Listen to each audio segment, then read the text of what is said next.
یہ کیسا پتہ لگایا جائے کہ کسی شخص پر جن کا اثر ہے یا اس طرح کسی پر جادو کیا گیا ہے، اور اس اثر یا جادو کو کس طرح دور کیا جائے؟ تو کس طرح دور کیا جائے میں نے بتا دیا۔ اب اثر ہے کیسے پتہ چلے؟ اچھا سوال ہے۔ اثر ہے پتہ چلنے کے لیے سب سے پہلے تو خواب، ڈراؤنے خواب آتے ہیں کہ انسان کو جس کو جادو ہوتا ہے عمومی طور سے ڈراؤنے خواب آتے ہیں جس سے بہت زیادہ گھبرا جاتا ہے، بہت زیادہ پریشانی اس پر لاحق ہوتی ہے۔ اسی طرح یہ ہوتا ہے کہ بار بار یاد رکھنے کے بعد بھی انسان بھول جاتا ہے۔ اس طرح کبھی یہ ہوتا ہے کہ کسی سے بہت اشد محبت ہوتی ہے، اچانک نفرت میں تبدیل ہو جاتی ہے، کل تک محبت اور آج نفرت ہو جاتی ہے، یا کسی سے کل تک اشد نفرت تھی آج اچانک محبت ہو جاتی ہے۔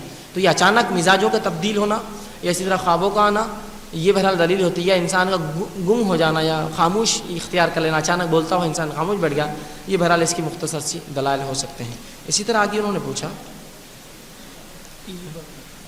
ٹی وی پر بتاتے ہیں کہ نبی اکرم صلی اللہ علیہ وسلم نے عورتوں کو بچوں کے ولادت کے وقت تعویذات دیے ہیں، اور اسی طرح مختلف چیزوں کے لیے بھی تعویذات یا عملیات بتائے جاتے ہیں، تو کیا یہ صحیح ہے؟ اور اگر نہیں تو پھر ٹی وی پر ایک شخص تعویذات دینے کو ڈائریکٹ آپ صلی اللہ علیہ وسلم سے منسوب کر رہا ہے، تو کوئی اسی کے خلاف آواز کیوں نہیں اٹھاتا؟ برائے مہربانی جواب دیجیے۔ تو پہلی چیز تو یاد رکھیے، رسول اللہ صلی اللہ علیہ وسلم فرماتے ہیں، مسند احمد کی روایت ہے، من علق تمیمۃ فقد اشرک، جس نے تعویذ پہنا اس نے شرک کیا۔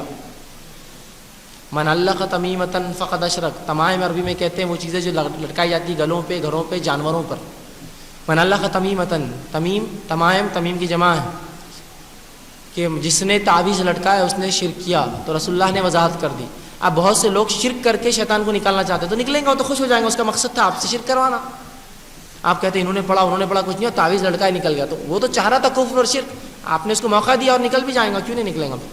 تو رسول اللہ کی بات یاد رکھیں، من اللہ، آپ جو کہہ رہا ہے کہ رسول اللہ نے عورتوں کو بچوں کی پیدائش کے وقت تعویذ دیا، میں نے تو کسی صحیح حدیث میں آج تک نہیں پڑھا ہے۔ اگر ثابت ہو تو بہرحال وہ جو ہے بتائے ہمیں لا کر تاکہ ہم وہ کریں، اور بقیہ تعویذ عمومی طور سے دینا شریعت میں یاد رکھی جائز نہیں ہے۔ اب جو لوگ ٹی وی پہ دے رہے ہیں بہرحال کام ہے ان لوگوں کا، ویورز وہ ٹی وی نہ دیکھے، یہی ہمارا منہ توڑ جواب ہوگا اس کا۔ اب ہم ٹی وی کو نہیں بند کر سکتے، چینل نہیں بند کر سکتے، ہم کہیں گے تو اور صرف زوری کریں گے، تو ہم وہ ٹی وی دیکھنا چھوڑ دیں، ویورشپ کم ہو جائیں گی، خود چینل بند ہوتا ہے، خود سیدھے ہو جاتے ہیں۔ تو آپ ویور نہ، آپ بولیں گے نہیں ہم باقی ڈرامے دیں گے، اتنا نہیں، ویورشپ چھوڑ دیجیے۔ کیوں؟ تو پھر یہ وجہ ہے، پھر کہیں نہ کہیں تک بات پہنچتی ہے اوپر، تو ویورشپ چھوڑ دیں ایسی ٹی ویوں کی۔ اب آپ کہیں گے وہ تو گمراہی پھیلا رہا ہے، ہم نے ہمارے نہیں دیکھنے سے کیا ہوتا ہے؟ تو یاد رکھیے میڈیا ایک ایسی چیز ہے، اس کا صحیح غلط استعمال دونوں ہوتا ہے۔ یہ ایک چھری ہے جو اچھی جگہ بھی استعمال ہوتی ہے، بری جگہ بھی ہوتی ہے، تو لہٰذا اس کو ویورشپ چھوڑ دیجیے، بہرحال وہی ایک حل ہے اور درست بات ہے۔